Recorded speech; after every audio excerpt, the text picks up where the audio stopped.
नमो अरिहन्ताणं नमो सिद्धाणं नमो आयर्याणं नमो वज्रायाणं नमो लोये सर्वसावनं। यहाँ मूलाचार है, कुछ उसमें से पढ़ना है बोले में। पेज नंबर 15 पर मूलाचार। चत्तारि मंगलम अरहंता मंगलम सिद्धा मंगलम साहु मंगलम केवली पन्नतो धम्मो मंगलम।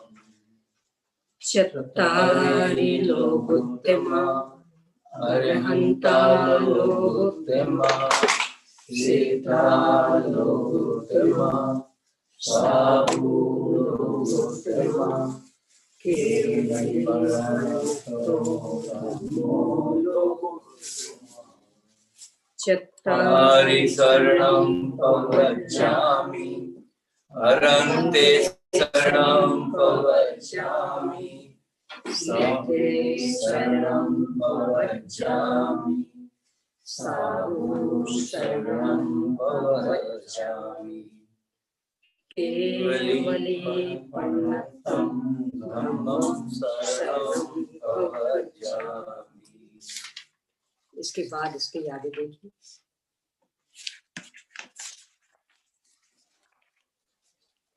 अट्ठाईस दीप दो समुद्देशु बनारस कम भूमि सु जावरण पण मंगल मूलाचार 16 पीछे। जावरण ताणम भैवम ताणम आदिराणम तिथैराणम जिनाणम जिनोत्तमाणम केवलियाणम सिद्धाणम बुद्धाणम परमिबुधाणम अंतराणम पारायणाणम धम्मायर्याणम धम्ममर्चाउ धम्मनायगाण धम्मदेश्याणम धम्मनायगाणम धम्मभर्चाउरंग चक्रवर्तीणम देवाय देवाणम नानानम दंशनानम चरिताणम सदा करेमि क्रियम करेमि भन्ते सच्छायम सभ्य सावज जोगम पच्चकामि जावत कालम दिविहेन मनसा वत्सा कायम ना करेमि ना कारेमि केरंतम पिना समन्मनामि तस्य भन्ते ऐचारम पच्चकामि निंदामि गर्हामि अप्पाणम जावरंताणम भयवंताणम पज्जुवासम करेमि तावकायम पावकम दुच्चर्यम भोसरामि थोसामि हम जिनवरे तिथैरे केवली अनंत जिने नर पवर लोय महिये बिहुई रहे मने महापन्ने लोय सुचो यरे धम्मं तिक्तं करे चिदे वंदे अरहन्ते कित्तिस्ते चौगी समचेव केवलिम् उसहमजियं च वंदे संभवमभिनन्दनं च सुमतिं च 16 पेज पर है।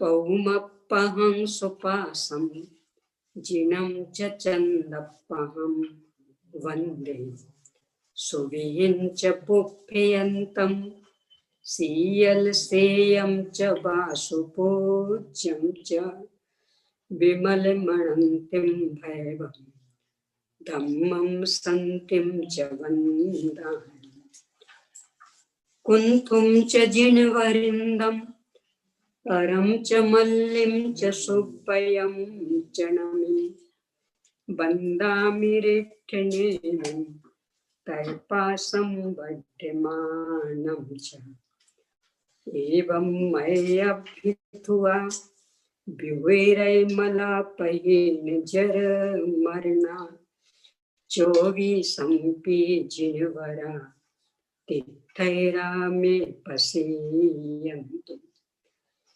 कित्तीय वंदीय महिया ये दे लोगोत्तमा जिना सिद्धा आरोग्य नान लाहम दिंतु समाहिम चमे बोहिम चंदे ही निम्मिलैरा आयच्चेहि यहि पया संता सायर में गंभीरा सिद्धा सिद्धि मम दिष्टन। उसमें भी निकाल के रखा है इस वाले मोबाइल। अरहद वक्त प्रसूतन गणधर रचितन द्वादशांगम विशालम चित्रम वैवातयुक्तम मुनिगण वृषभै धारितम बुद्धिमद्भिः मोक्षाग्रद्वारे भूतन वृत्तिवर्ण फलं गेय भाव प्रदीपम भक्त्या नित्यं प्रवन्दे श्रुतमहिमखिलं सर्वलोकैकसारम्। जिनेन्द्र वक्त्र प्रतिनिर्गतं वचो यतीन्द्र भूति प्रमुखैर्गणाधिपैः श्रुतं वृतं तैश्च पुनः प्रकाशितं द्विषट् प्रकारं प्रणमाम्यहं सुतम्। कोटिशतं द्वादश चैव कोट्यो लक्षाण्यशीतिस्त्र्यधिकानि चैव पञ्चाशदष्टौ च सहस्रसङ्ख्य मेतच्छ्रुतं पञ्चपदं नमामि। अर्हन्त भासयत्थं गणहर देवैः गन्त्यं सम्मं प्रणमामि भक्तियुक्तो सुदनानमहो वयं शिरसा।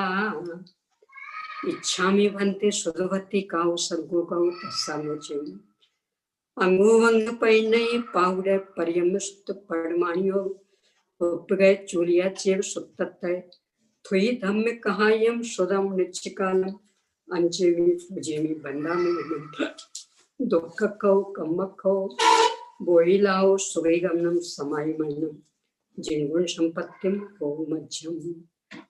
अथ आपराह्ने स्वाध्याय प्रतिष्ठापन क्रियायाम श्री आचार्य भक्ति कायोत्सर्गम करोमि हम। नमो अरहन्ताणं नमो सिद्धाणं नमो आयर्याणं नमो वज्रायाणं नमो लोये सर्वसावकम्। चत्तारि मंगलम अरहन्त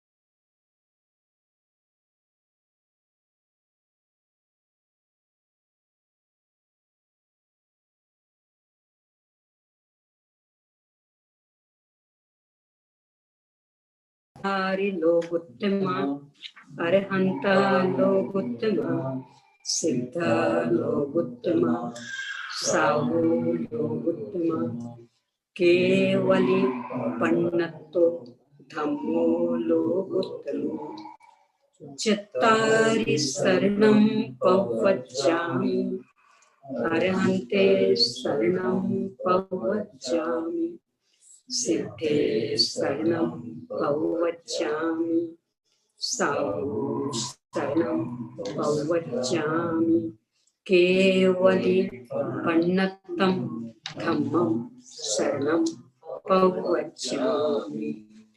अड्डायजदीव दोषमुद्देशो पन्नारस कम भूमिषु जावरन्ताणं भयवन्ताणं आदिराणं धरणं जिनानं जिनोत्तमानं केवल्याणं सिद्धाणं बुद्धाणं परिनिभूताणं अन्तर्डाणं पारैडाणं धम्मायर्याणं धम्मदेश्याणं धम्मनायगाणं धम्मभर्चारंग चक्रवर्तीणं देवाहि देवाणं नानाणं दंशनाणं चरिताणं सदा करेमि क्रियमं करेमि भन्ते सज्जायं शब्द सावध जोगम पचक्खामि जावज कालम तिवेन मनसावस्था काये न करेमि न करेमि किरंतम पिन समन्मनामि तस्य भन्ते ऐचारं पचक्खामि निंदामि गर्हामि अप्पाणं जावरन्ताणं भयवन्ताणं पज्जुवासं करेमि तावकायं पावकमं दुच्छयं वोसरामि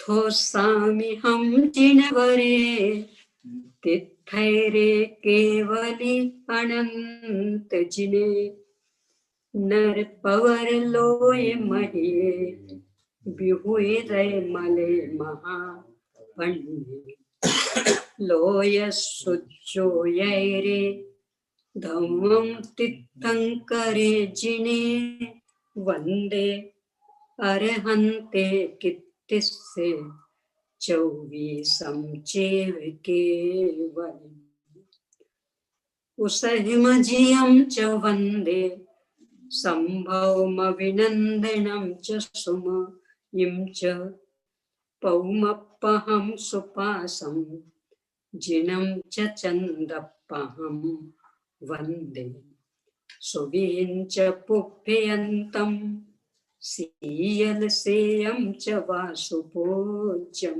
च विमलमनन्तं भैरवं धम्मं सन्तिं च वन्दामि कुन्थुं च जिनवरिन्दम् अरं च मल्लिं च सुप्पयं च नमिं वन्दामि रेठिनेमिं तैः पाशं भट्यमानं च एवं मय्यभिधुआ बिहुरे मला पहिन जर मरना चौबीसं जिनवरा तिथैरा में पसी यंतु कित्तीय वंदिय मैया ये लोगोत्तमा जिना सिद्धा आरोग्य नान लाहम दिन तु समाहिम चमे होय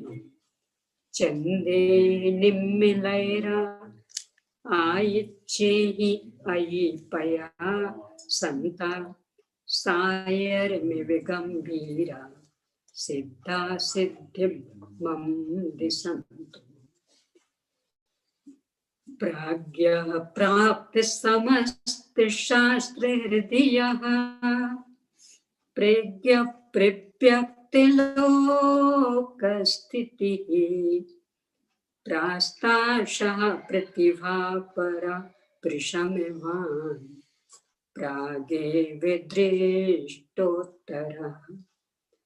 प्रायः प्रश्न सह प्रभु परमनो हारी परा निंदया ब्रूया धर्म कथांगणी गुण निधि प्रस्पष्टमिष्टाक्षरा श्रुतमविकल शुद्धा वृत्ति पर प्रतिबोध श्रुतमविकलन शुद्धा वृत्ति पर प्रतिबोधने परिणतिरुद्योगो मार्ग प्रवर्तन सद्विधौ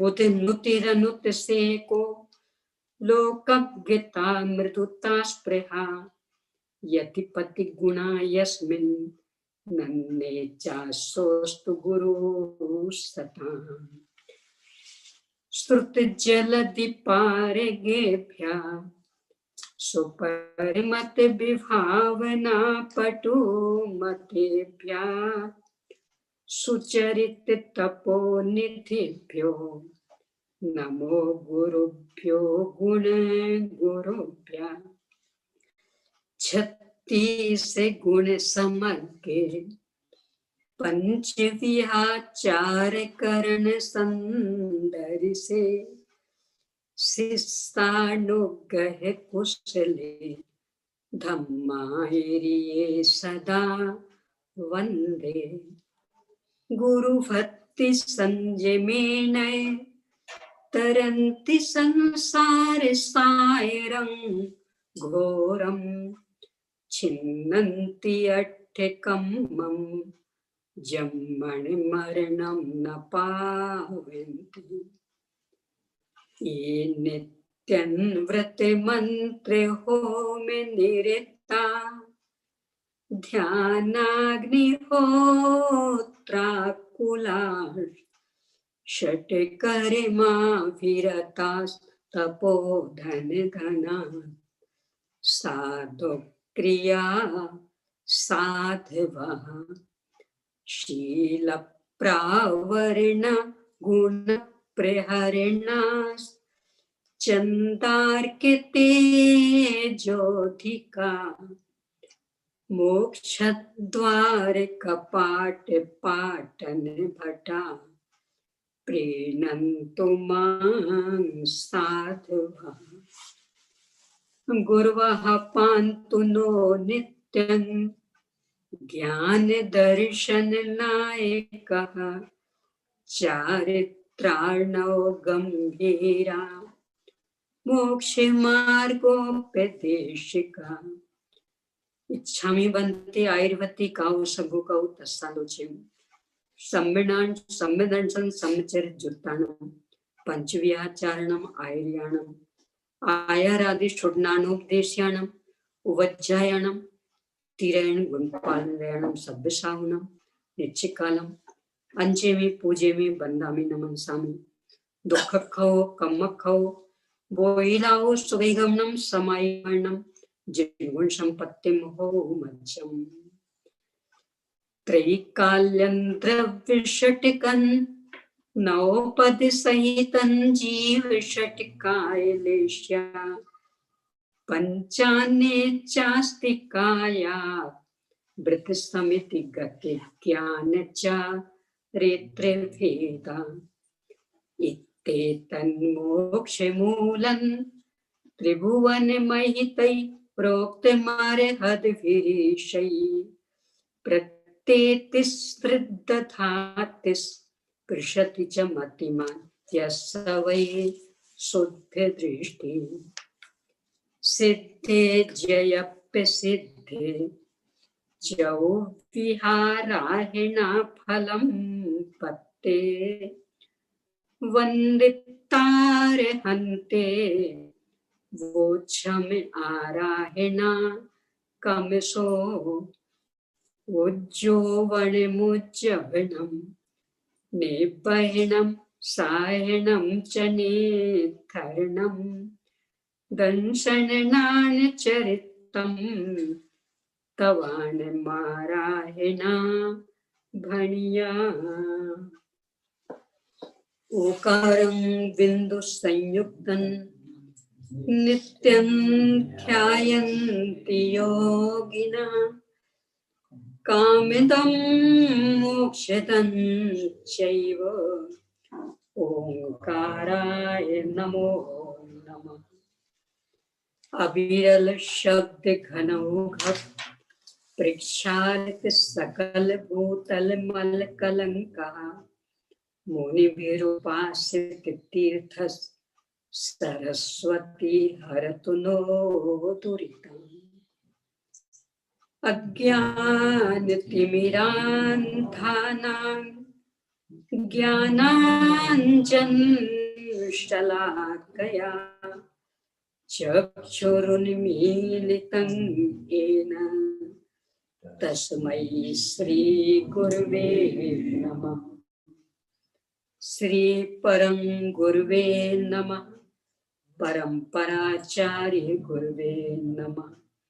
सकल कलुष विध्वंसकम श्रेष्ठां परिवर्धकम पुण्य प्रकाशकम पाप प्रणाशकम धर्म संबंधकम धर्म संबंधकम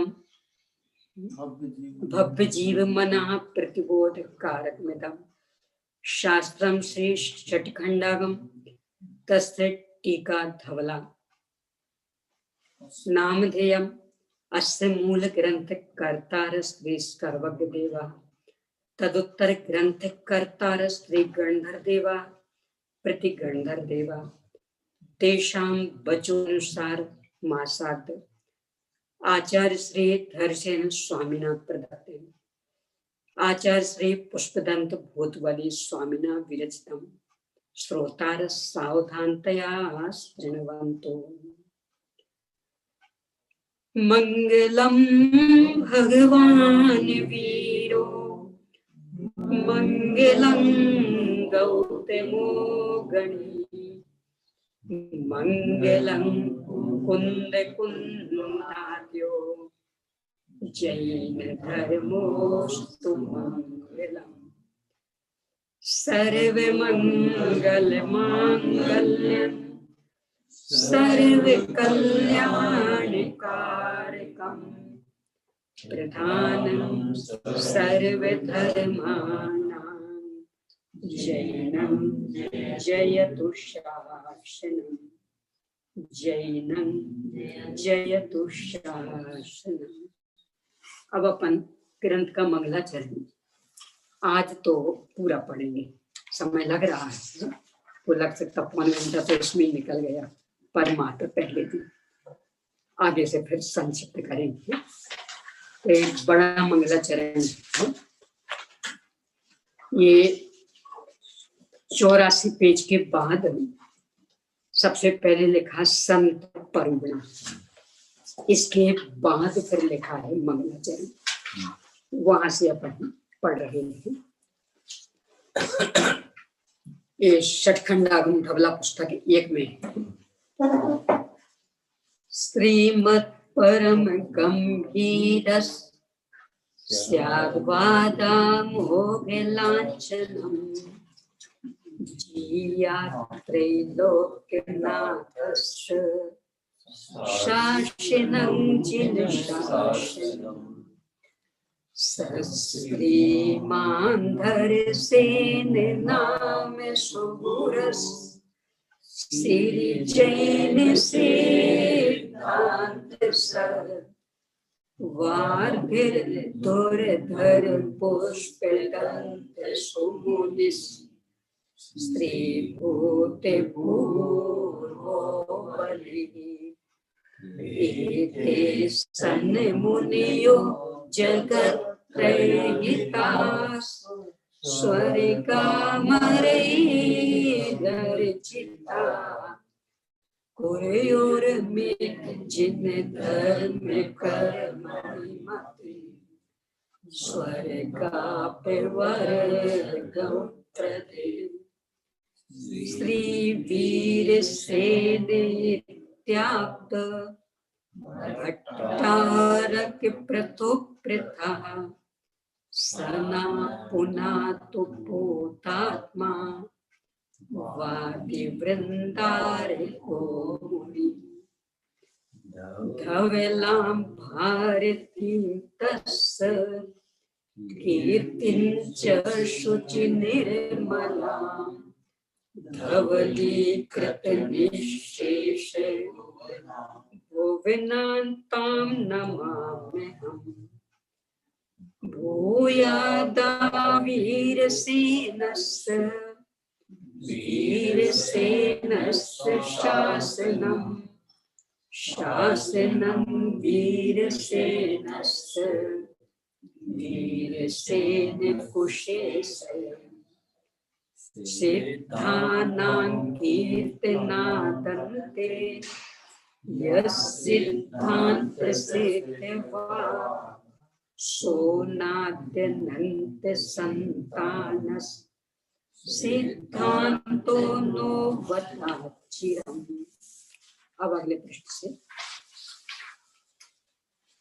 श्री भगवंत पुष्पदंत भूतवली पंडित षटखंडांग में जीवठाणम तस्य श्री वीरसेनायरी विरय टीका धवला मंगलाचरण। सिद्धि मणन्ते मणिंदिय मनुभवे मपत्य सौख्य मणवचम केवल कहो है निश्चय दुन्नय तीरम जिनम नमः। इसके बाद 4 पेज के बाद पेज नंबर 6 पर बारयंगिच्छा बियलिए मन मूड दंशनोर्भिलया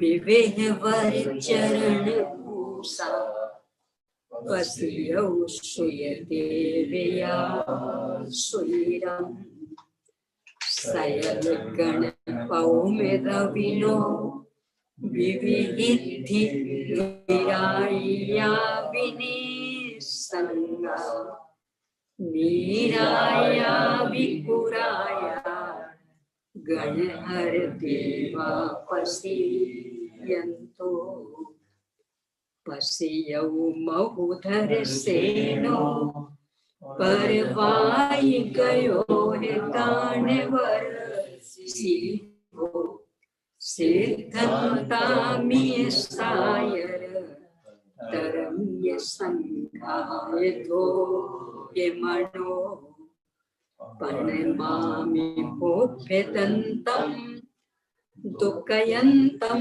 दुर्नयन्धियार रविं भग शिव मग कंठे मिसिसामीय वयं सया दंतम पणमय कय भूय बलिं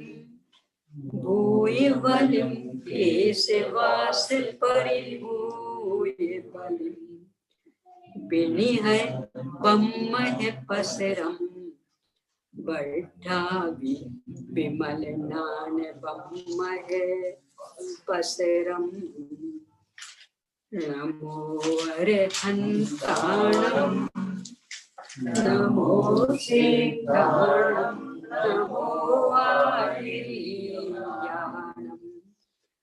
नमो वज्रायाणम नमो लोये सर्वेशानम। ओम ह्रीं श्री अरहंत सिद्ध आचार्य उपाध्याय साधु पंच परमेष्ठिभ्यो नमो। बृहद मंगलाचरण अपन ने किया है।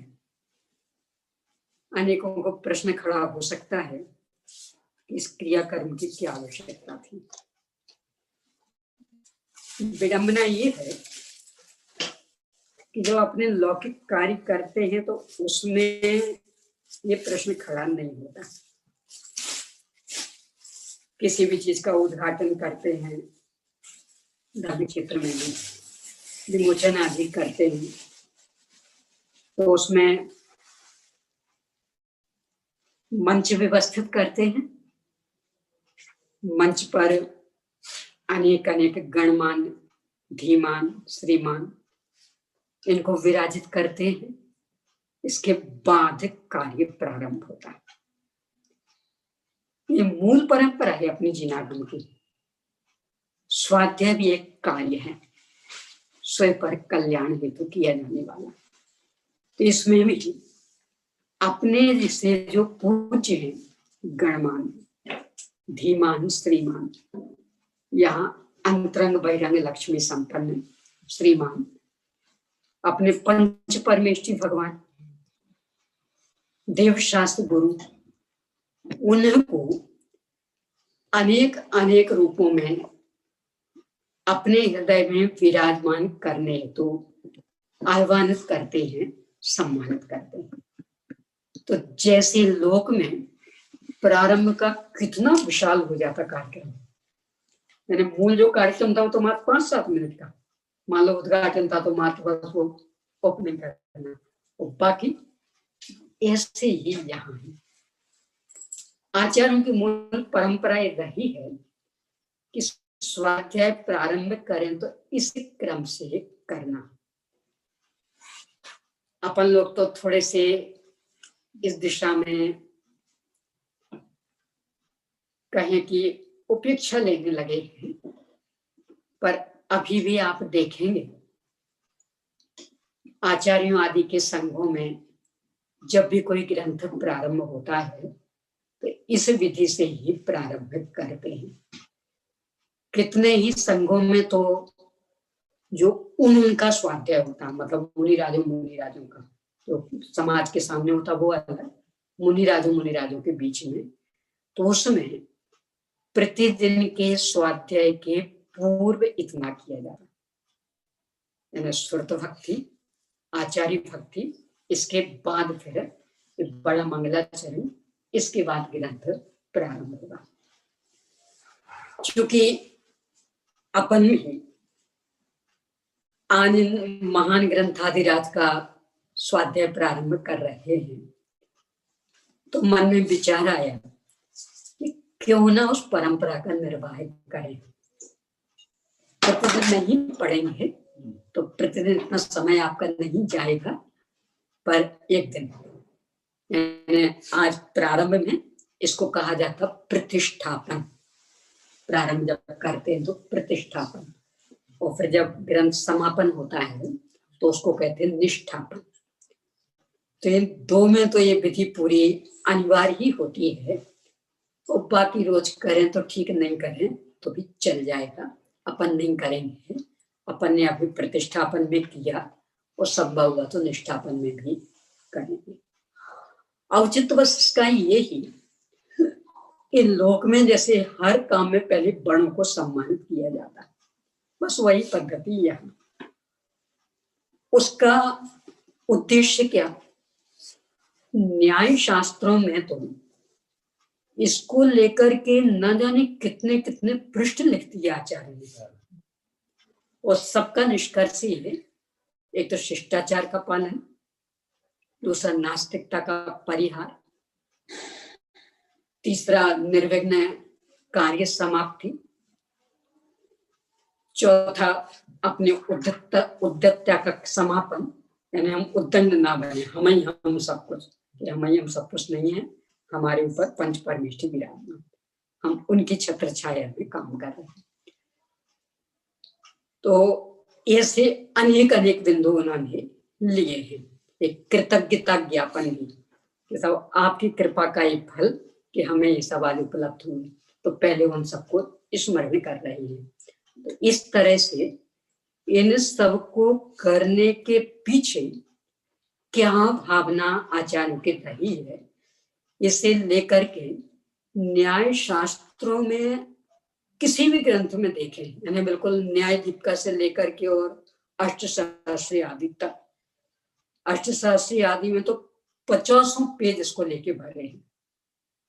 अपने मोक्षा प्रकाशक में भी उसकी झलक मिलती है। तो इसको अपन अनुचित ना समझे, इनसे परिणामों में विशुद्धि आती है, कृतज्ञता ज्ञापित होती है, अपनी उद्यतता समाप्त होती है, नास्तिकता का परिहार होता है, शिष्टाचार का पालन हो जाता है, और जब परिणामों में विशुद्धि रहेगी तो अपने आप ही कषाय की मंदता ही रहेगी।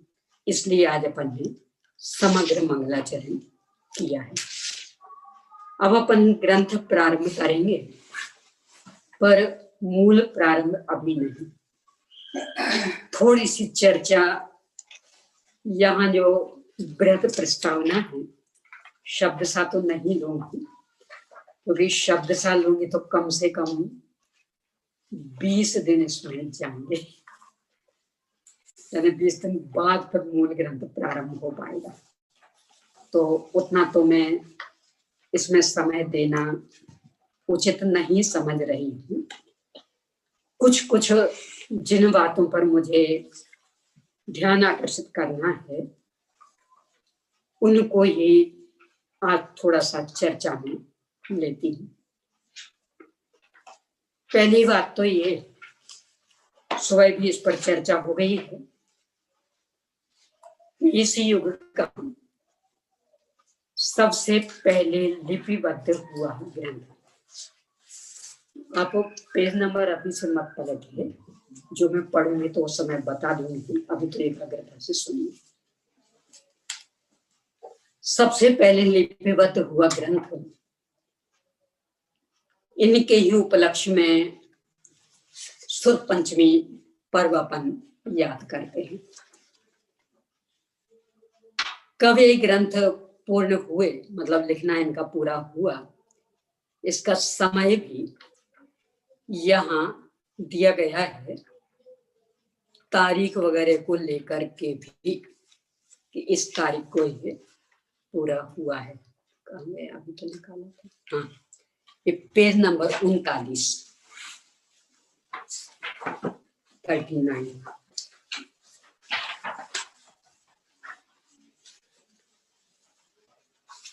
बीच का मैं नहीं पढ़ रही हूँ, निष्कर्ष पढ़ रही हूँ। 39 पर ऊपर से तीसरा पैरा अथवा नीचे से भी तीसरा ही।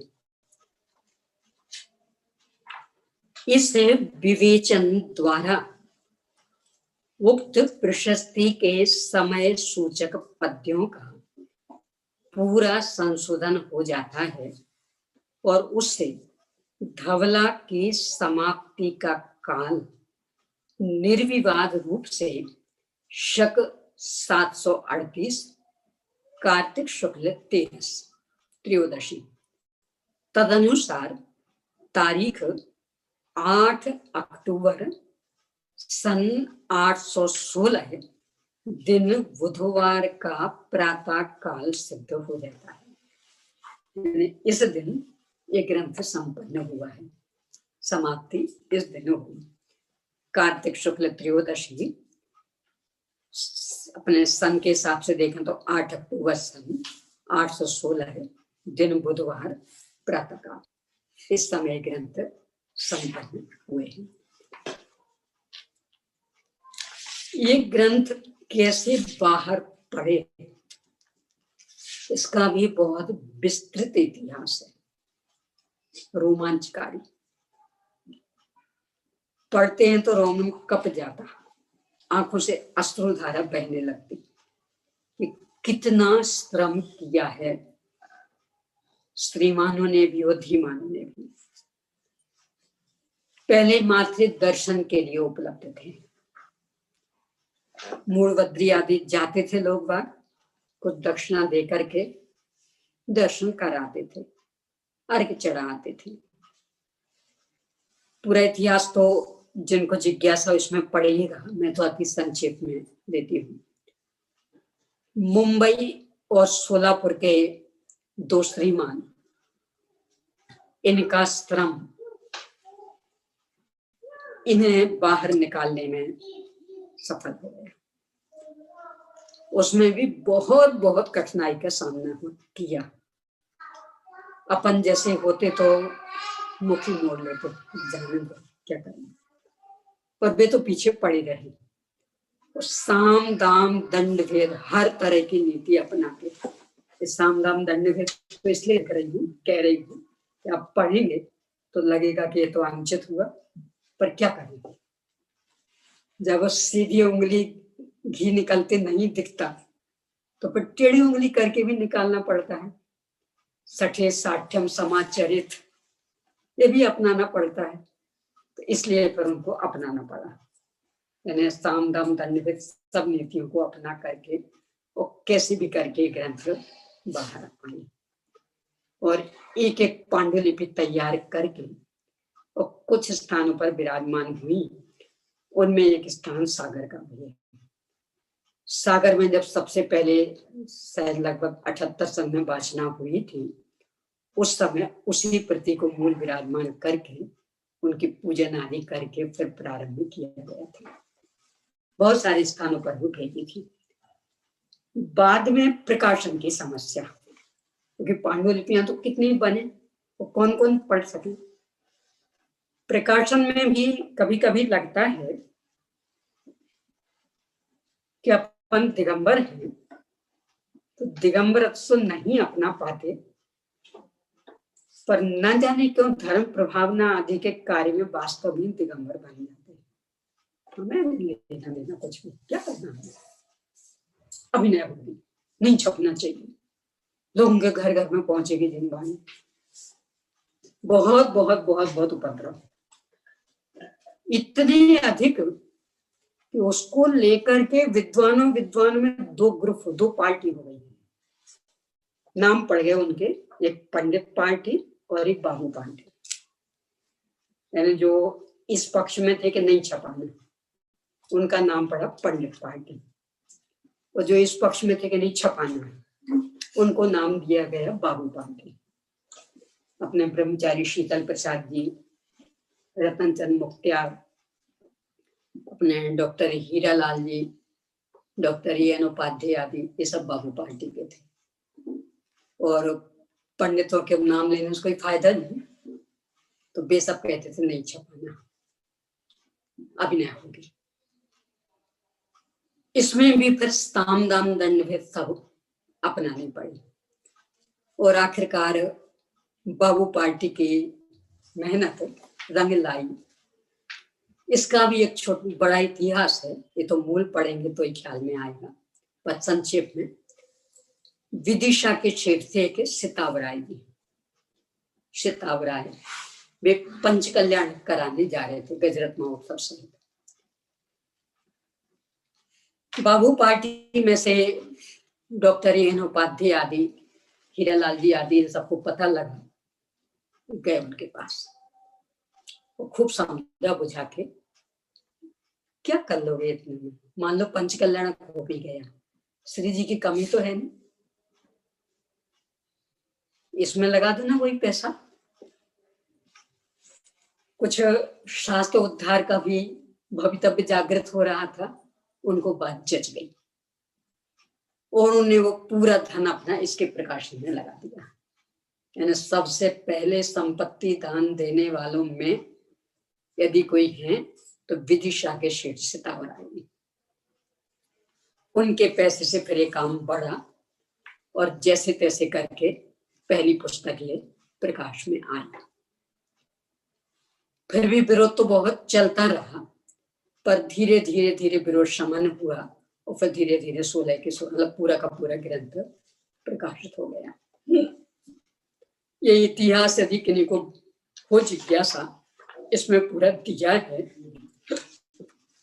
पढ़ेंगे तो नियम से गला बंध जाएगा, आंसू गिरने लगेंगे। कहने जिनवाणी के प्रति इतनी उपेक्षा, बस वो तो दर्शन के विषय, बस दर्शन कर लो, दर्शन कर लो, अभिनय होगी। ये भी भूल जाते जो चीज जिस काम के लिए बनी है उसका वह उपयोग विनय है कि अभिनय। ने माने बहुत प्रेम से संतान का पेट भरने के लिए रोटी बनाई, अब वो संतान कहे हे माँ की बनाई रोटी और हम दांतों से चबाएं, चबाना तो अच्छा नहीं होता, अभिनय होगी माँ की, क्या कहेगी माँ? बेटा मेरी मेहनत की विनय ही इसमें कि तुम चबा चबा के पेट भर लो, तो मेरे श्रम के भी सार्थक था, और मेरी सच्ची विनय। वो कहने माँ के द्वारा दी गई चीज तो चबानी नहीं चाहिए, दांतों से तोड़ना नहीं चाहिए, क्या होगा? ऐसे जिनवाणी माँ पठन पाठन के लिए आचार्य ने लिखी है, तो पठन पाठन इनका चलता रहे, ये है इनके प्रति विनय भक्ति, न कि अकेले जवानी के ज्ञान से करके आके चढ़ा दो, ये विनय। तो जैसे तैसे ये सब परिस्थितियां समाप्त हुई, और अपन सबके भाग्य से आज अपन सबके हाथ में ये ग्रंथ उपलब्ध है। इतिहास जिनको जिज्ञासा हो पढ़िएगा। अब इसके बाद में थोड़ी सी चर्चा इसके विषय पर भी करनी है। इसके लिए प्रस्तावना में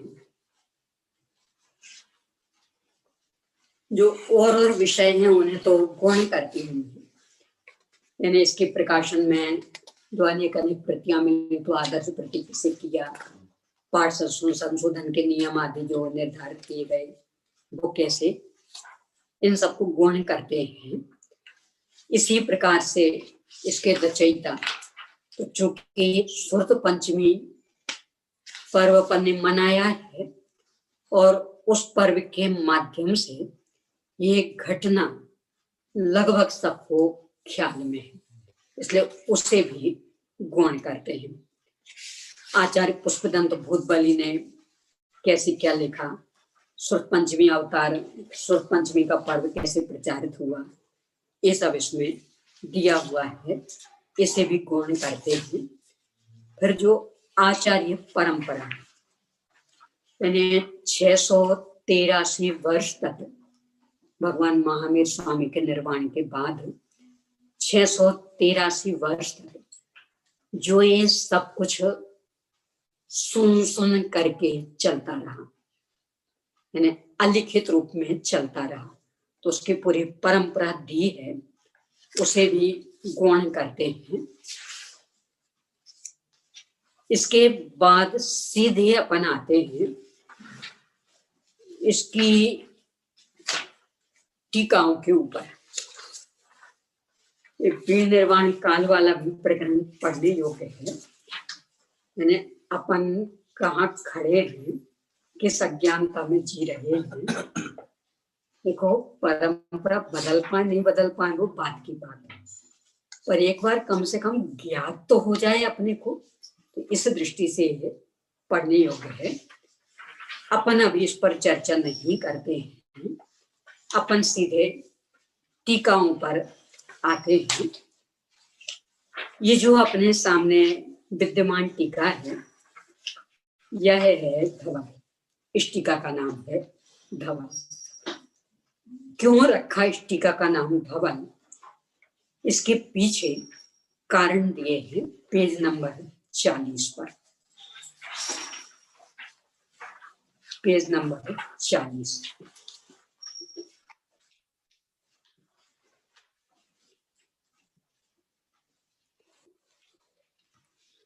सबसे ऊपर इसकी जन्म कुंडली बनी है।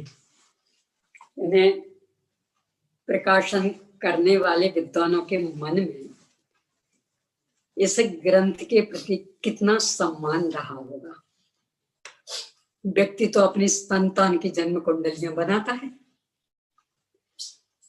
ये भी उनके जैसे ही महान लग रही, इनसे हमारी पूरी धर्म की परंपरा चलेगी। जैसे संतान से वंश परंपरा चलती, इसलिए जन्म कुंडली आदि बनवा लेते, ऐसे इनसे धर्म की परंपरा चलेगी। तो यहाँ इसकी भी जन्म कुंडली बनी हुई है। इसके नीचे देखें, धवल, धवला शब्द, धवला इस टीका का नाम क्यों रखा, इसके कारण को लेकर के थोड़ी सी मीमांसा।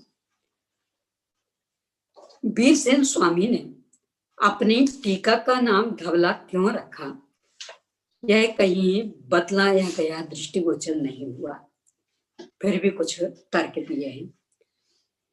धवल का शब्दार्थ शुक्ल के अतिरिक्त शुद्ध, विशद, स्पष्ट भी होता है। संभव है अपनी टीका के इसी प्रसाद गुण को व्यक्त करने के लिए उन्होंने यह नाम चुना हो। यानी षटखंडागम के विषय का अत्यंत स्पष्ट विवेचन इसमें है, तो स्पष्टता के द्योतक धवल शब्द को स्वीकार किया हो। एक और भी कारण दिया है,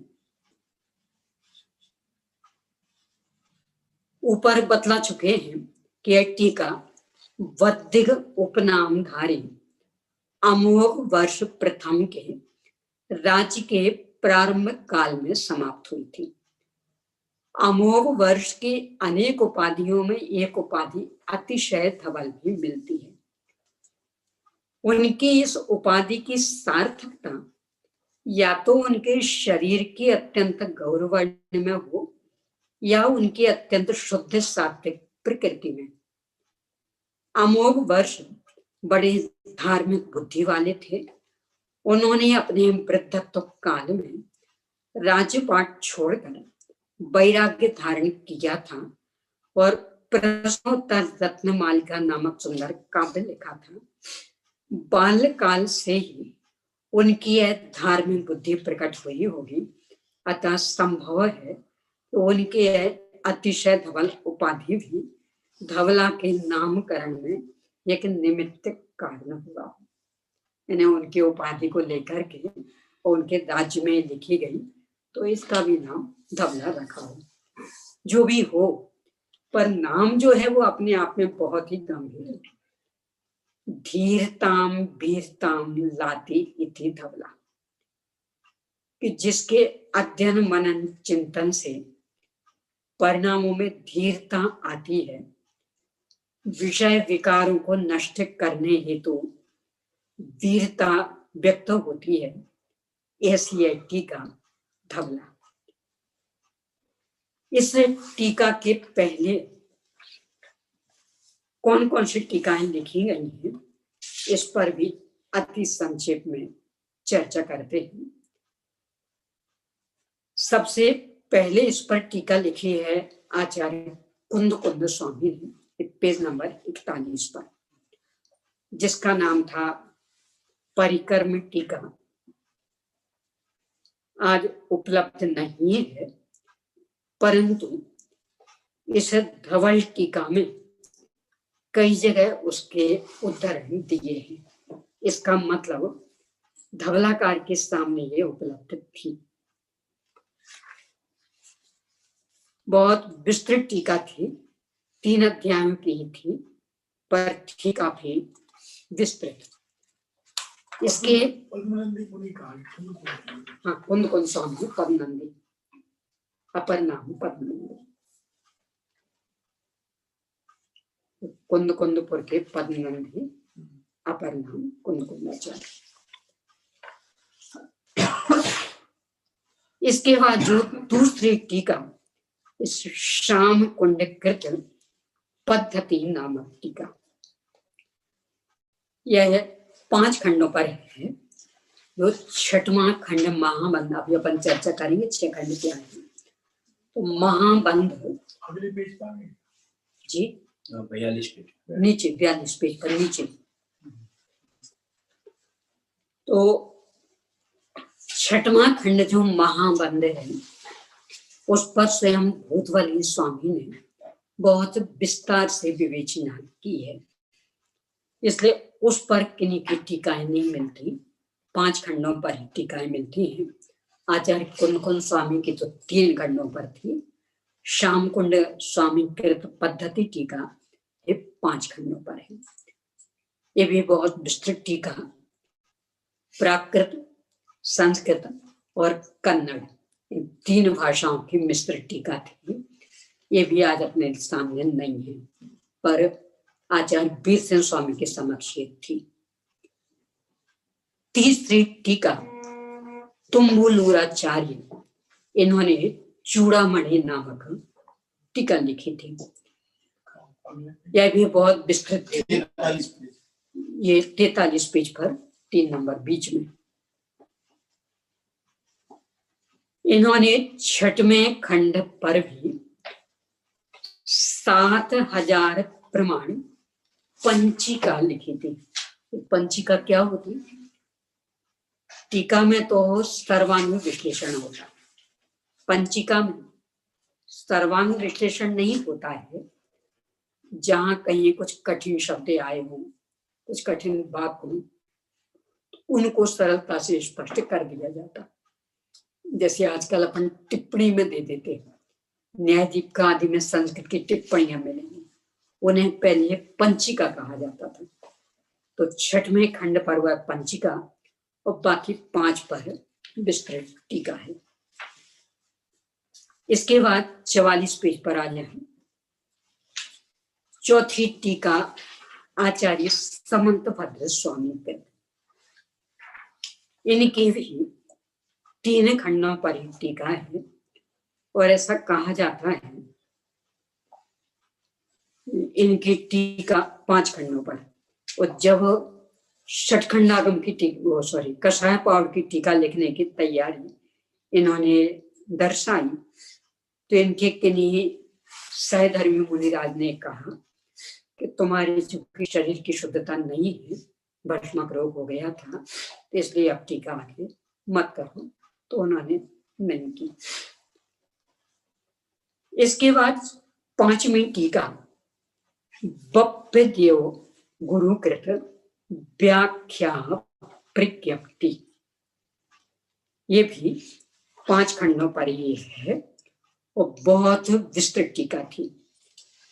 इन्होंने कषाय पावड़ पर भी टीका लिखी थी और महाबंध पर भी अति संक्षिप्त टीका लिखी थी। 5 खंडों की विस्तृत टीका थी। धवल में इसका सबसे अधिक उपयोग किया गया है और लगता है कि पूरा उनका अनुकरण करके ही इस ग्रंथ की रचना हुई।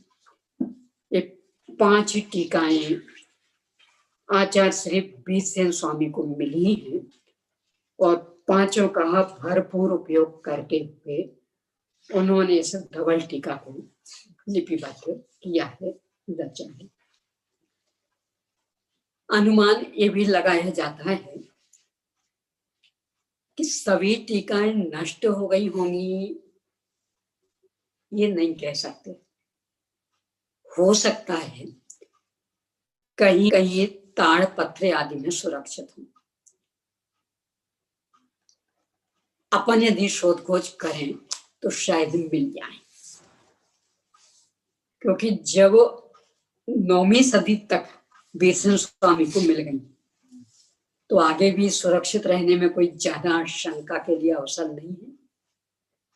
समस्या बस इसमें ही है कि चूंकि पहले की सारी पांडुलिपियां ताड़पत्र आदि की कन्नड़ भाषा में, और कन्नड़ में भी पुरानी कन्नड़, यानी कन्नड़ भाषा भाषी भी जिसको पढ़ने में अभी के जमाने में 2-4 ही समर्थ।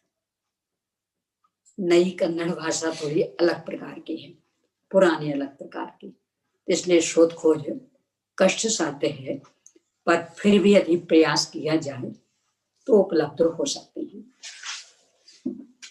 ये जो धवल टीका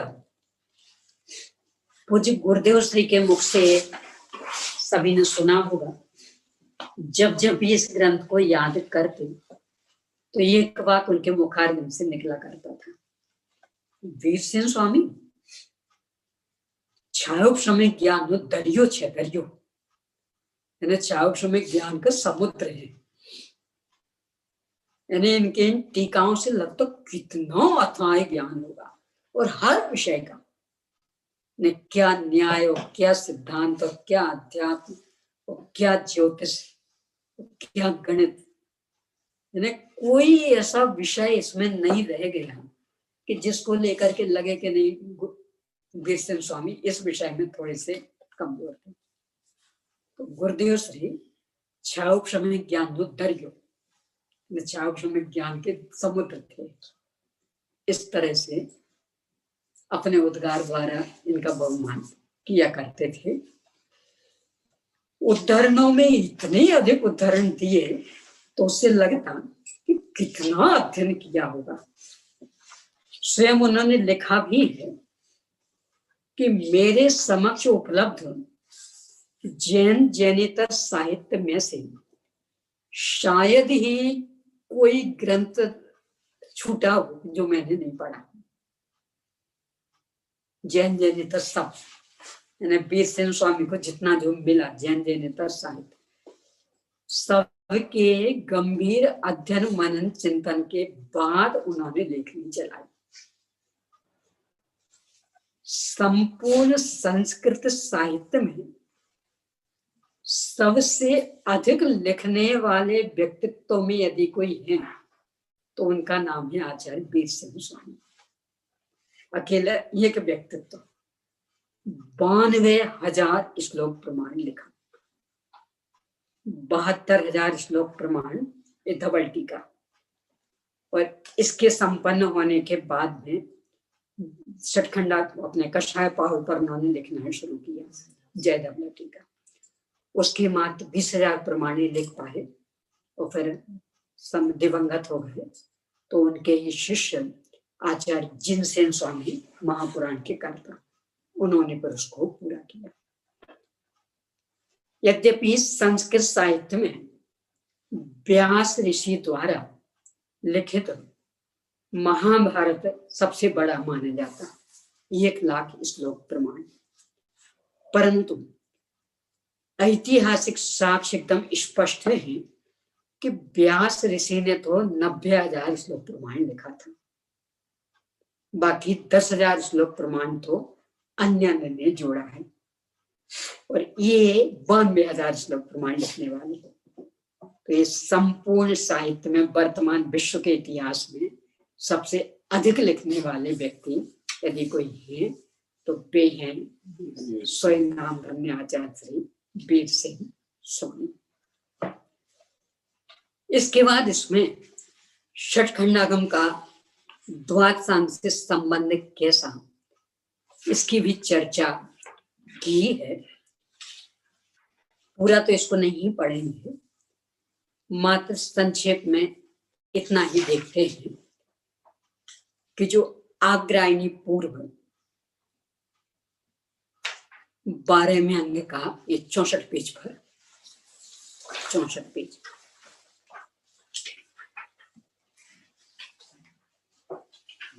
बारहवें अंग के जो दृष्टिवाद अंग, उसका चतुर्थ भेद पूर्वगत का द्वितीय भेद आग्रायणी पूर्व, उसका जो 5वां चयन लब्धि अधिकार, उसके 20 पाव, उनमें से चौथा पाव कर्म प्रकृति, उसमें से फिर क्रमशः और भेद करने पर वेदना खंड, बगड़ा खंड, खुद्दाबंद और महाबंध ये निकले। और इसके बाद जो बंध विधान वाला 11 अनुयोग द्वारों में से 5वां द्रव्य प्रमाण अनुयोग, उसमें से जीवठान का उद्गम हुआ। फिर 12वें दृष्टिवाद अंग के जो परिकर्म भेद, उसमें से सम्यक उत्पत्ति चूलिका और व्याख्या प्रज्ञप्ति 5वां अंग, इससे गति आगति चूलिका। इस तरह से इस ग्रंथ का मूल आधार जो अपना द्वादश अंग, उसके 12वें अंग को लेकर के विषय के ऊपर चर्चा करें तो इसमें मूल में 20 प्रूपणाएं, 14 गुणस्थान रूपी एक प्रूपना, 14 मार्गना रूप 14 प्रूपणाएं, तो 14 एक 15, फिर जीव समास, पर्याप्ति, प्राण, संज्ञा और उपयोग, इनकी चर्चा इसमें की गई है। भाषा की ओर से अपन देखें तो अनेक अनेक प्रमाणों से यह सिद्ध किया है, इसकी मूल भाषा जैन महाराष्ट्रियन शौर सैमी प्राकृत रही है। इस तरह से यह अपन ने अति संक्षेप में प्रस्तावना पर चर्चा की है। अब इस ग्रंथ को लेकर के मूल नाम इसका षटखंडागम, परंतु षटखंडागम ग्रंथ ये मूल नाम आचार्य पुष्पदंत और भूतवली का दिया हुआ नहीं है। उन्होंने तो खंड सिद्धांत यह नाम दिया है। मूल में आचार्य पुष्पदंत भूतवली स्वामी ने इसको नाम खंड सिद्धांत दिया। कौन से नहीं, ये ऐसी चर्चा कर रही है। इसके बाद इंद्रनंदी स्वामी ने सबसे पहले इसे नाम दिया है षट्खंडागम। तब से फिर यह नाम इतना अधिक प्रचलित हुआ कि आज सर्वत्र इसी नाम से ही इस ग्रंथ को देखा जाता है, छपा भी इस रूप में ही है, यानी कि सर्वत्र नाम प्रचलित हो गया। क्या है षट्खंडागम, अब इस पर चर्चा करें। उन्होंने क्या नाम दिया? खंड सिद्धांत। खंड सिद्धांत। बाद में उन्होंने ये भी लिखा है कि सिद्धांत और आगम पर्यायवाची। सिद्धांत, राधांत, आगम, ये तीन शब्द पर्यायवाची। तो खंड आगम रूप में भी चल पड़ा।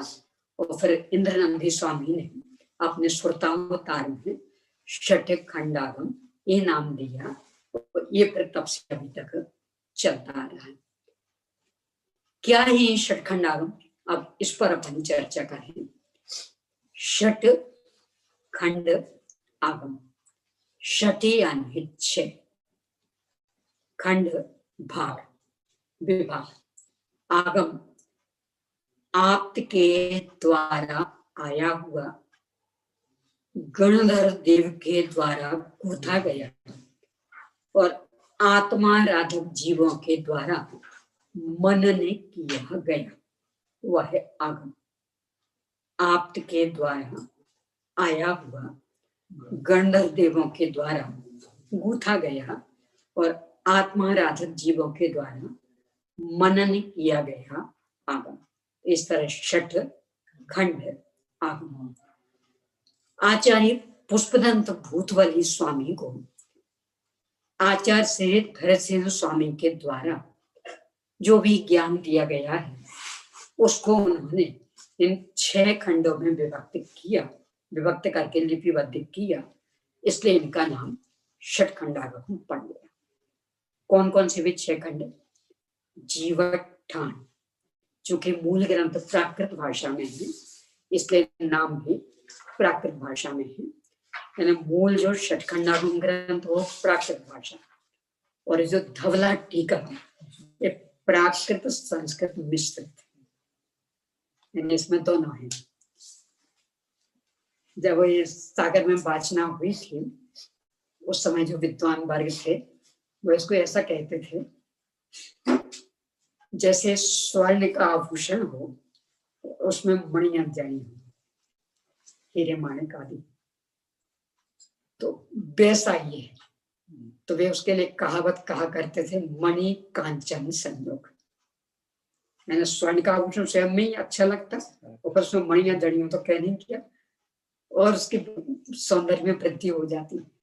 ऐसे ही ये जो टीका है ये मणि कांचन संयोग, यानी प्राकृत चलते चलते संस्कृत आ जाएगी, संस्कृत चलते चलते पुनः प्राकृत आ जाएगी। इस तरह से ही लिखी गई। तो 6 खंड कौन कौन से? मूल चूंकि ग्रंथ प्राकृत में है इसलिए खंडों के नाम भी प्राकृत में। अपन उसका हिंदी भी देखेंगे। पहला जीवठान। जीवठान, इसका हिंदी होगा जीव स्थान। जीव स्थान। दूसरा क्षुल्लक बंध, नहीं खुद्दा बंध। क्षुल्लक तो हिंदी हो गया, खुद्दा बंध। जीवठान खुद्दा बंध, उसका हिंदी होगा क्षुल्लक बंध। क्षुल्लक मतलब क्षुद्रक, छोटा, क्योंकि आगे 6वां महाबंध है तो उसकी तुलना में छोटा है तो इसका नाम रखा खुद्दा बंध, यानी क्षुद्रक बंध मतलब क्षुल्लक छोटा। फिर तीसरा बंध सामित विजय। बंध सामित विजय, हिंदी बंध स्वामित्व विजय। फिर चौथा वेणा खंड। वेणा खंड, उसका हिंदी वेदना खंड। फिर 5वां वग्णा खंड। वगण खंड, उसकी हिंदी वर्गना खंड। और छठवां महाबंध है, तो सीधे नाम है, तो हिंदी में भी महाबंध। ये जो धवला टीका है, ये प्रारंभिक 5 खंडों को लेकर, महाबंध के टीका नहीं है। महाधवला नाम का कोई ग्रंथ नहीं है, वो महाबंध। तो वो स्वयं में ही इतना विस्तृत है कि वो ऐसे ऐसे 7 भागों में प्रकाशित है, महाबंध। और ये 16 में है, और जय धवल ये भी 16 में। अब इसके बाद इसको पढ़ने की अभिलाषा अपने अंदर क्यों होनी चाहिए, इसके संदर्भ में श्रीमद् दातचंद जी का एक वाक्य याद करती हूँ। चारों अनुयोगों के अध्ययन की उपयोगिता बताते हुए उन्होंने वो वाक्य लिखे हैं। आपको यदि ध्यान आ रहा हो, यहाँ भी वो तो देख सकते हैं, गोमटसार ग्रंथ अगास के प्रकाशक, तो उसमें वो वाक्य दिए हुए हैं। तो चारों अनुयोगों का औचित्य वो लिखते हैं। यदि साहस हो बैठे हो, हिम्मत हार गए हो, हम तो नहीं कर सकते धर्म, हमसे कहाँ होगा वो, तो वे लिखते प्रथमानुयोग पढ़ना, कथानुयोग पढ़ना, कि जब शेर जैसे कर सकते आप शेर से कह देते हो, हाथी जैसे कर सकते उनसे कह देते हो, अंजन चोर जैसे कर सकते तो उनसे भी ज्यादा भ्रष्ट हो। यदि हिम्मत हारने लगे हो, साहस खो बैठे हो, तो प्रथमानुयोग पढ़ना। यदि प्रमाद सताने लगा हो, अरे क्या रखा है इस क्रियाकांड में, तो चरणानुयोग पढ़ना, पता लगेगा मुनिराजों जैसा निर्दोष व्यक्तित्व, वे भी कदम कदम पर कितनी सावधानी रखते, और पुनः पुनः प्रतिक्रमण, आलोचना, प्रायश्चित। और जो कषाय में निमग्न है गृहस्थ, उन्हें यदि प्रमाद वाला जीवन बनने लगा हो, तो चरणानुयोग पढ़ना। यदि चित्त शंकाशील हो गया हो, कि ऐसा कैसे हो सकता, कोई किसी का कुछ करता धरता नहीं, भगवान कुछ करते धरते नहीं, तो निठल्ले बैठे बैठे करते क्या है, जैसे शंकाशील हो गया हो, तो द्रव्यानुयोग पढ़ना। मुझे तो इसका बताना है, बहुत गंभीर बात। यदि बुद्धि मोथरी हो गई हो, तो कर्णानुयोग पढ़ना। मोथरी, चाकू आदि में धार चली जाती ना, तो वो पूरा देखने को चाकू रह जाता, सब्जी उससे बनी ना, तो फिर निकस पर उसको कसना पड़ता है, धार पे नहीं करनी पड़ती। ऐसे ही स्वयं पर भेद विज्ञान करने के लिए तीक्ष्ण प्रज्ञा चलनी चाहिए। जिन परम पैनी सुबुध छैनी, यानी अत्यंत पैनी प्रज्ञा क्षेत्रीय, पर अपनी बुद्धि मोथरी हो गई, यानी ज्ञान के क्षेत्र में तो इतने निपुण की बाल की खाल निकालने को तैयार, क्या मजाल की दृष्टि के विषय में कोई पर्याय को शामिल कर दे, क्या मजाल की किसी पर्याय का कर्ता अपने को बता दे, तो इतने, और जीवन कोरा का कोरा है। प्रश्न हमेशा यही खड़ा रहता, जब देखो तो उसका प्रश्न, सब आप उपाय बताओ, सम्यक दर्शन कैसे हो, आत्मानुभव कैसे, तो कर क्या रहे अभी तक। तत्व ज्ञान में इतने माहिर, और समझ से जाके तहां खड़ी, यानी छोटे से लेकर बड़ों तक के ये प्रस्ताव, कैसे करें आत्मानुभव, कैसे हो सम्यक दर्शन, यानी बुद्धि अपनी मोथरी हो रही है। और जबकि सम्यक दर्शन के लिए तो अत्यंत पैनी चाहिए, तो वे लिखते यदि पैनी करनी है ना, तो इसमें लगाओ, कर्णानुयोग को पैनी करने का पाषाण है, इसमें लगाओ, बार बार बुद्धि घिसेगी तो पैनी हो जाएगी। ये पंक्ति इसलिए बताएं कि श्रीमद जी की दृष्टि में इन्हें ग्रंथों के अध्ययन का क्या औचित्य था। वे कहते हैं स्थूल बुद्धि को यदि तीक्ष्ण करनी है, अपनी बुद्धि को नुकीली करना है, पैनी करना है, छेनी को पैना करना है, तो अब करना नहीं पड़ा। तब कहीं अपना अपराध स्वीकृत होगा, तभी कर्तृत्व बुद्धि नष्ट होगी और तभी आत्मोन्मुखी वृत्ति होगी। स्वच्छंदता इसके बल पर ही नष्ट होगी। अपन भी अपने जीवन में देखते हैं तो लगभग यही विकृतियां देखी जाती हैं। स्वच्छंदता के नाम पर तो इन्हें लगता कहां से कहां जा रहा समय, कहां तो एक समय की पर्याय का भी अकर्तृत्व, वो कहां विषय भोगों में ऐसे उलझे हुए कि कुछ सुहाई ना उसके बिना। स्वाध्याय आदि भी एक कार्यक्रम हो गया अपना टाइम टू टाइम, और बाकी फिर खाना पीना करना। कोई आप जैसे निठल्ले थोड़ी कि उसमें बैठे रहेंगे, फिर और कुछ देखेंगे, और उसमें भी फिर तो कुछ भी। यानी जैनियों के घर में जिन चीजों का प्रवेश निषिद्ध था अपनी संस्कृति में, आज अपनी स्थिति ये कि उनके बिना लगता कैसे जीवन जिएंगे। इतनी स्वच्छंदता, यानी बुद्धि इतनी मोथरी हो गई कि समझ में नहीं आता कि ये हिंसा है। इतनी क्रूर वृत्ति में यह अध्यात्म कैसे पचेगा, कैसे जीवन में उतरेगा। तो इसके लिए फिर बुद्धि तीक्ष्ण करनी होगी, और तीक्ष्णता के लिए ये ग्रंथ आवश्यक है। आचार्य कल पंडित टोडरमल साहब ने मोक्ष मार्ग प्रकाशक के 8वें अध्याय के अंतर्गत कर्णानुग संबंधी जो मीमांसा की कई बिंदु उठाए, और हर तरह से, यानी बिल्कुल अज्ञानी है तो उसे इसकी क्या उपयोगिता, जो ज्ञानी हो गए उन्हें उसकी क्या उपयोगिता, हर तरह से उठाए। तो उन्होंने भी बिंदु उठाए कि विषय कषायों में रंगे हुए चित्त को वहां से हटा करके यदि इसमें लगाना है और बुद्धि बहुत है, तो उपाय यही है कि आप कर्णानुग में लगिए। यहां अमाप विषय मिलेगा। देखो, एक मनोविज्ञान है, परिचित विषयों में मन ज्यादा नहीं रहा।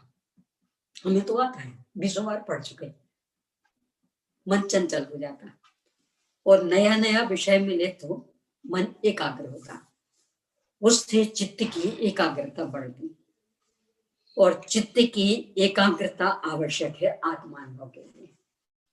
तो चित्त को एकाग्र करने के लिए इन ग्रंथों के अध्ययन की बहुत अधिक आवश्यकता है अपने जीवन में। वैसे तो आचार्य वीरसेन स्वामी ने कई जगह इसको आध्यात्म का ग्रंथ ही सिद्ध किया। ये खो गया, छप नहीं पाया। अपने जो मुजफ्फरनगर के मनोज जी, वो उत्कीर्ण करा रहे थे, तो मुझे काम सौंपा था कि इसका आप सार लिखिए।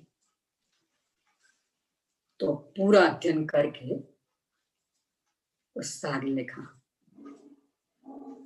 तो उसमें 3 जगह ये वाक्य मिले, ये अध्यात्म का ग्रंथ है। वो फिर भवितव्यता ही समझे कैसे क्या हो, उनको दिया, उनने कंपोज करने वाले को दे दिया, और उसके पास से खो गया। फिर बोले द्वारा लिख दो। मैंने कह दिया अब मेरे बस की बात नहीं है। मैंने लगातार 6 महीने मेहनत की थी, तब वो लिख पाई थी कि अब मेरे बस की बात नहीं है। मैंने आपकी लापरवाही फिर नहीं लिखा। तो उसमें वो सब उद्धृत किया था कि यहाँ यहाँ इसको भी आध्यात्मिक ग्रंथ कह रहे हैं, और कारण सहित। यानी अपने को ही लगता है कि तो कर्णानुग के ग्रंथ, अपने को क्या लेना देना। वास्तविकता ये है कि जिनागम का कोई सा भी एक ग्रंथ किसी एक अनुयोग का हो ही नहीं सकता। कोई सा भी ग्रंथ उठाइए आप, उसमें चारों अनुयोग रहेंगे। उसका कारण कि पहले तो ये अनुयोग वाली पद्धति भी नहीं थी। सबसे पहले अनुयोगों रूप में जिनागम का विभाजन, जहां तक मेरी दृष्टि में, आचार्य समंतभद्र स्वामी ने किया। इसके पहले का अनुयोग का विभाजन ही नहीं मिलता, और ये सब ग्रंथ उसके पहले लिखे गए और फिर वही धारा अपनाई गई। तो कोई भी ग्रंथ आप ऐसा नहीं बता सकते कि सब ये अकेले इस अनुयोग का। बस अंतर इतना पड़ेगा, किसी में किसी विषय की अधिकता तो किसी में किसी विषय की, तो उसको लेकर के आप उस अनुयोग का कह देते हैं। यही स्थिति ये समय सारा अकेला द्रव्यानुयोग का है। उसमें कर्म सिद्धांत की चर्चा नहीं है, चरणानुयोग की चर्चा नहीं है, और उदाहरण कितने भरे पड़े। अलग से दृष्टांत वैभव ग्रंथ इतना मोटा हो गया है ना। चारों अनुयोग कोई सा भी ग्रंथ आपने, तो ये ही दृष्टि इस ग्रंथ के संदर्भ में भी बनाई गई कि इसमें भी चारों अनुयोग हैं। कर्म सिद्धांत की थोड़ी बहुलता, पर उसका भी एक विशिष्ट कारण। कभी कभी ये भी विचार आता है, आचार्य धर्मसेन स्वामी उद्भट विद्वान थे, प्रवृत्तम विद्वान। उनको ये ही विषय लिपिबद्ध कराने का भाव क्यों है? समय सार आदि का विषय भी तो लिपिबद्ध करा सकते थे ना। यही विषय लिपिबद्ध कराने का भाव क्यों? लिखा नहीं है कहीं, इसलिए पक्का मैं नहीं कह सकती, पर मेरी सोच है, नहीं मेरा पूर्णतः मेरा विचार समझिए। मान लो तो ठीक, नहीं मान लो तो ठीक, कि लगता है कि उन्होंने ये सोचा होगा कि ये विषय यदि व्यक्ति को समझ में आ जाए तो फिर प्रयोजनभूत विषय में तो अपने आप चला जाएगा। वो मूल समस्या तो अभी यहाँ है। मैंने बस बात बात में दूसरे याद आते, यानी हमारी कुछ अव्यवस्था हुई, आपने की है, आप चाहते तो व्यवस्था बना सकते थे। नहीं याद कहाँ था कि हमने पहले कुछ किया होगा ऐसा, और उससे हमें कर्म बंधा और उसके उदय में हमारी व्यवस्था बनी। इसमें इनका क्या योगदान है, तो याद आता कभी? तो असली समस्या तो यहाँ उलझ रही है, यानी अपना अपराध ही स्वीकृत नहीं है तो निरपराध होने की दिशा में प्रयास कैसे करेगा?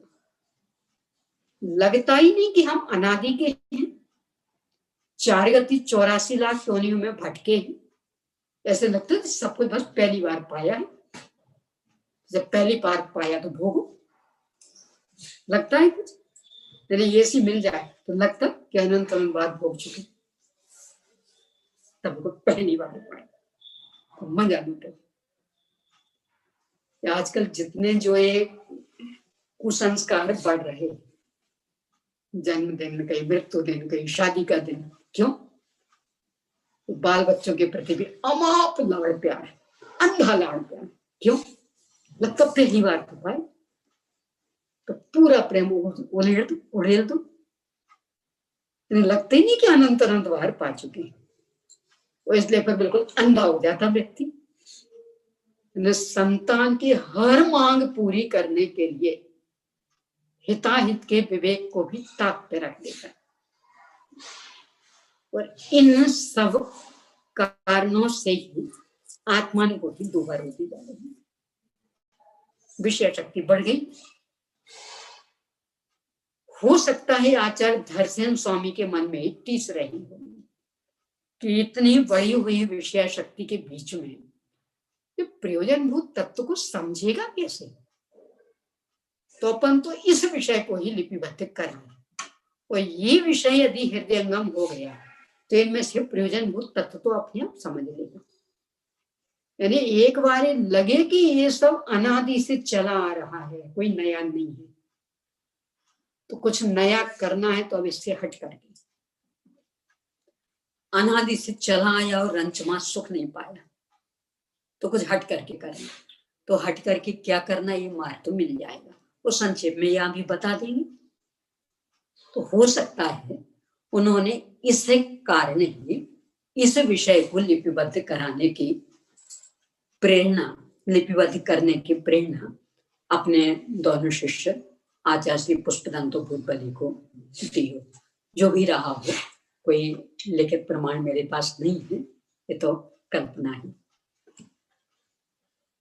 ये जो कहा जाता है दृष्टिवाद जी, दृष्टिवाद के उनका उसको ज्ञान था, हाँ, उसका तो उनको सम्मत ज्ञानी इस विषय का हो नहीं, इसलिए कि जब अपन इस ग्रंथ को पढ़ते हैं तो इसमें तो वो भी मिलता है, जैसे जीवो मंगलम आदि वाली बातें, तो इस समय सार से कहाँ कम है।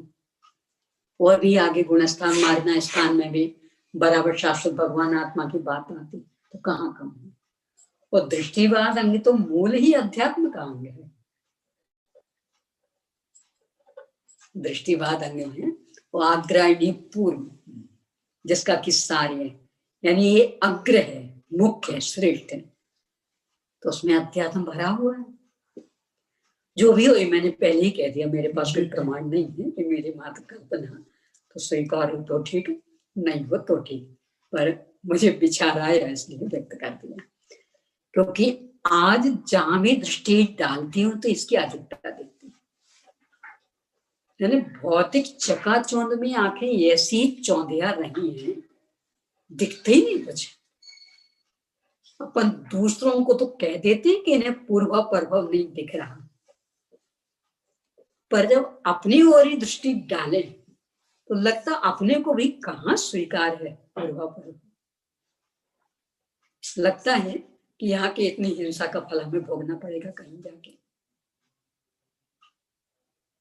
बस अभी खाओ पियो मौज उड़ाओ, जो होगा सो देखा जाएगा। तो किसने देखा, स्वर्ग नरक किसने देखे। जब ये सी लगवाते हैं, याद आता है कि इसके फल में नरक जाना होगा।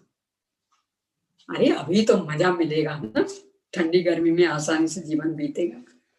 किसने देखे स्वर्ग, हर चीज में लगा। जब फ्रिज का उपयोग करते ख्याल में आता शीत भी एक योनि है और इसकी आसक्ति से नरक जाना पड़ सकता, तब पता लगेगा शीत क्या होती। अभी तो मजा आता। यानी भौतिक चकाचौंध में ऐसी चौंधिया रही हैं आंखें कि सामने का कुछ दिख ही नहीं रहा। हो सकता है इसीलिए आचार्य श्री को इसको लिपिबद्ध कराने का भाव तीव्रता से, जो भी रहा हो कारण, अपना दायित्व बनता है कि यदि ये कारण रहा और अपन भी उसी मन स्थिति में आज पहुंच गए, जी रहे हैं, तो अवश्य गंभीरता से इस ग्रंथ का स्वाध्याय करें और कैसे अपने मार्ग को बदल सकते हैं इस दिशा में प्रयास करें। षटखंडागम, इसका अभी अपन ने देखा। अब इसके ऊपर जो धवला टीका, इसका मंगलाचरण, बहुत ही सुंदर मंगलाचरण, बिल्कुल समय सार के मंगलाचरण से मिलता जुलता। शब्द विज्ञान में ये भी एक मान्यता रही है कि ग्रंथ का मंगलाचरण हो सके तो स शब्द से प्रारंभ करना। स शब्द बहुत अधिक मंगल सूचक माना जाता है। समय सार का मंगलाचरण भी स शब्द से प्रारंभ, वहां का तो वन तो समझ वहां से। गौमठ सार के दोनों के ही मंगलाचरण में सांस,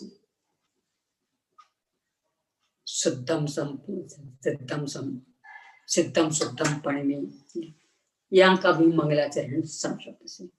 ऐसे कुछ शब्द हैं कि जो कुछ विशिष्ट ही मांगलिक रूप में स्वीकार किए गए, जो विशेषण दिए गए हैं, ये तो काफी कुछ समय साथ जी के मंगलाचरण से मिलते जुलते हैं, पढ़ते हैं पुनः पुनः।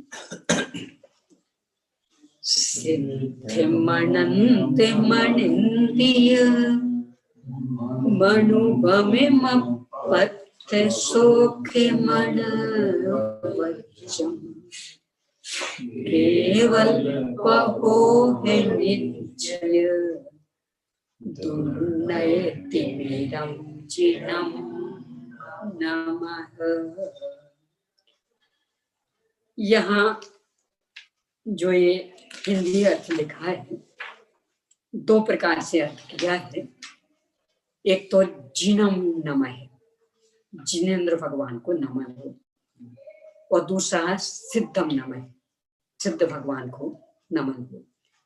चूंकि सभी शब्द द्वितीयांत हैं, इसलिए किन्हीं को भी विशेष और किन्हीं को भी विशेषण बनाया जा सकता है। इसमें जिनम और सिद्धम, इनको लेकर के विशेषण विशेष की चर्चा की है। देखते हैं अर्थ। जो सिद्ध हैं, अनंत स्वरूप हैं, अनिंद्रिय हैं, अनुपम है। यह अनुपम शब्द समय सार में मिला। आत्मस्थ सुख को प्राप्त है, अनवद्य अर्थात निर्दोष है। और जिन्होंने केवल ज्ञान रूप सूर्य के प्रभाव पुंज से कुनय रूप अंधकार को जीत लिया है, ऐसे जिन भगवान को नमस्कार। इस तरह से इसमें अनंत भगवान को नमन की बात आई। इसी को ही थोड़ा सा परिवर्तित करके सिद्ध परमात्मा को नमन वाला अर्थ दे रहे हैं, पढ़ते हैं उसे। अथवा जो अनंत स्वरूप है, अनिंद्रिय है, अनुपम है, आत्मस्थ सुख को प्राप्त है, अनवद्य अर्थात निर्दोष है, जिन्होंने केवल ज्ञान रूप सूर्य के प्रभाव पुंज से कुनय रूप अंधकार को जीत लिया है, और जो समस्त कर्म शत्रुओं के जीतने से जिन संज्ञा को प्राप्त है, ऐसे सिद्ध परमात्मा को नमस्कार। इन्हें अनंत भगवान और सिद्ध भगवान दो को स्मरण करते हुए मंगलाचरण किया है। ये हिंदी काल में हर एक का विश्लेषण बहुत सुंदर ढंग से किया है। अब इसे अपन देखते हैं। ये विश्लेषण ऐसा है कि अधिक कोई ज्यादा चर्चा करने की आवश्यकता ही नहीं रहेगी, एकदम स्पष्ट है विशेषण। ग्रंथ प्रारंभ सिद्ध इस पद से करने का प्रयोजन यह सूचित होता है कि प्रारंभ में सकार का प्रयोग सुखदायक माना जाता है। सहु सुखदाय दौ अलंकार चिंतामणि, ये जो अपना व्याकरण का कोश काव्य है उसमें ये दिया है। सकार सुखदायक होता है तथा हकार दुखदायक होता है। ऐसा शब्दों का भी अपना अपना एक विज्ञान है, तो उसमें ये आया है। अब सबसे पहले सिद्ध का प्रयोग, उसका उचित। सिद्ध शब्द का अर्थ कृत कृत होता है, अर्थात जिन्होंने अपने करने योग्य सब कार्यों को कर लिया है, जिन्होंने अनादि काल से बंधे हुए ज्ञानावर्णादि कर्मों को प्रचंड ध्यान रूपी अग्नि के द्वारा भस्म कर दिया है, ऐसे कर्म प्रपंच मुक्त जीवों को सिद्ध कहते हैं। अरहंत परमेष्टि भी 4 घातिया कर्मों का नाश कर चुके हैं, इसलिए वे भी घाती कर्म क्षय सिद्ध है। इस विशेषण से जो अनादि काल से ही ईश्वर को कर्मों से अस्पृष्ट मानते हैं, ऐसे सदाशिव और सांख्य मत का निराकरण हो जाता है। बस यही पर अपन थोड़ी सी चर्चा करके समाप्त करेंगे। सदाशिव मत वाले अपने यहाँ जो एक शाश्वत भगवान आत्मा स्वीकृत है, अनादि अनंत मुक्त, यानी ज्ञानानंद स्वामी भगवान आत्मा अनादि अनंत, द्रव्य कर्म, भाव कर्म, नो कर्म से रहित। इस धारा को लेकर के एक मान्यता प्रचलित है और उनका कहना है कि पर्याय में भी ऐसे होते हैं, यानी कुछ जीव पर्याय में भी ऐसे हैं कि जो अनादि से ही सिद्ध दशा में, स्वभाव नहीं, स्वभाव तो अपने आप स्वीकृत, पर्याय ही। तो उनका खंडन करने के लिए सिद्ध विशेषण दिया कि पर्याय में अनादि से कोई नहीं, यानी संसार बंधन अनादि से है और उसका नाश करके ही पर्याय में सिद्ध दशा प्रकट होगी। दूसरे सांख्य मत, इनकी मान्यता है कि जीव थोड़ी कर्मों से बनता, प्रकृति बनती, तो बस प्रकृति का वियोग होगा और जीव का मोक्ष हो गया। अपन भी ये कहते हैं, अपन थोड़ी कर्मों से बंधे, प्रकृति कर्म, प्रकृति मतलब कर्म, यानी अपने यहाँ जैसे कर्म कहते, उनके यहाँ से प्रकृति कहते। तो कर्म बंधन, अपन तो अस्पृश्य स्वभाव। तो इस मान्यता का खंडन सिद्ध विशेषण से किया। अवध अस्पृश्य स्वभाव ही वो स्वभाव है, पर्याय में, पर्याय में बराबर बद्धता है, स्पृष्टता है और अनंत अनंत आत्मोन्मुखी अंतरोन्मुखी पुरुषार्थ पूर्वक ही वह बद्ध स्पृष्ट दशा समाप्त होगी और अवध अस्पृष्ट दशा पर्याय में प्रकट होगी। इसके लिए सिद्ध विशेषण दिया। दूसरा इसका कि कृत ने करने योग्य सब कुछ कर चुके हैं, इसलिए अब आपकी विनती को स्वीकार करके आपका कुछ करने वो आने वाले नहीं है, इसलिए वो उनके भरोसे नहीं रहेंगे। भगवान मैं तो तेरे ही भरोसे पारसनाथ, भमर में नैया डाल दूं, हमको भी बुलवा लो स्वामी सिद्धों के दरबार के। भगवान अब कुछ नहीं करने वाले, अपना अपना काम संभालो, भी सिद्ध हो गए हैं, जो करना तो सब कुछ कर चुके। उनको देख करके मार्ग सीखना हो तो सीख लो, वे कुछ बताने वाले नहीं, करने वाले नहीं। तो इस तरह से अपनी जिम्मेदारी संभालें, अपन उन पर उनके भरोसे ना बैठे, इसके लिए सिद्ध विशेषण का प्रयोग किया है। आगे अभी इसका ही और भी विश्लेषण है, आगे करेंगे चर्चा। दीदी प्रश्न है चिता का कि ये जो विशेषार्थ किया है ये किसने किया है? ये इनमें मूल में रहे हैं दो विद्वान, हीरालाल जी साहब मूल थे और फिर बाद में उनके सहयोगी पंडित फूलचंद जी सिद्धांत शास्त्री। इसके बाद जब हीरालाल जी दिवंगत हो गए तो फिर सहयोगी पंडित बालचंद जी सिद्धांत शास्त्री जी, इनने लिखा है विशेष। और कुछ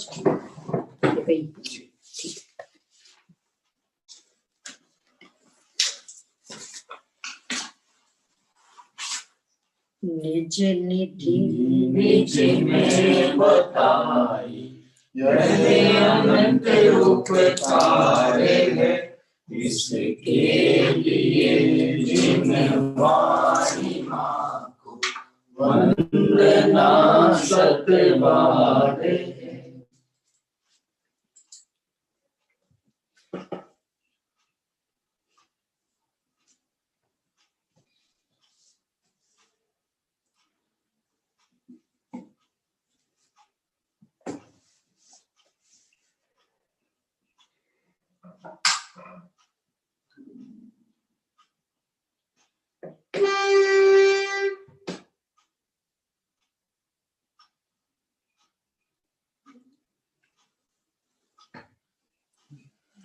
द्वाद संगमयी जिनवाणी माता की जय हो, महान जैन धर्म की जय हो।